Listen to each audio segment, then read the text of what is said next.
Hi, my name is Julie Rush, and I'm an educator, a futurist, and a thanatologist from Houston, Texas. As a futurist, I help people navigate possible beginnings. As a thanatologist, I help them anticipate endings. And as an educator, I try to help people look at things differently. Much of my work focuses on how we think and feel our way through change, or what I like to call transitional processing. I teach students in middle school all the way up through grad students. As a professor, researcher, and lab director at the University of Houston, I study the multidisciplinary merging of foresight and thanatology. In Houston, I'm also a certified death doula, where I help people grieve those they've lost. What I found in my teaching, research, and sitting with people as they navigate grief is that we don't have many rituals in America for grieving.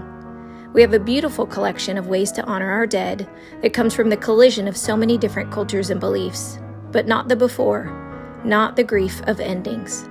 My work has led me to find ways of gamifying grief so that we might speak of change and transition differently. Speaking of grief and endings is hard, and I'm interested in finding ways to make that more accessible. That includes the Provo-type card deck, which includes mini decks that allow for conversation and thoughtfulness around transitional processing.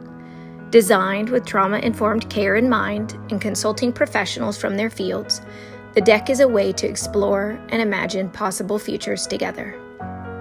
What's true is life is full of change.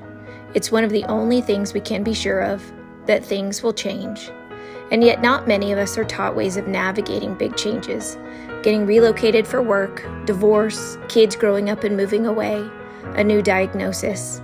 Not all of these are entirely negative, and some of them are necessary for growth. And the truth is that in almost everything in life, things will end.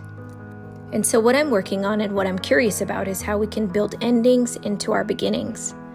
I believe that building rituals into our lives to grieve change and transition can make us stronger, more resilient human beings, which makes our system stronger. What might be possible if we anticipated endings instead of fearing them? And what if we helped things end so that we might usher them into something new? In America, we have a mentality around sustainability that things should be built to last. But the truth is, sometimes they shouldn't. Sometimes we should choose the endings. This is my research and what I'm passionate about, how endings are really just new beginnings. I'm excited to share more of these hopeful futures and how we can gamify grief and reorient our relationship to endings at South by Southwest 2025 in Austin.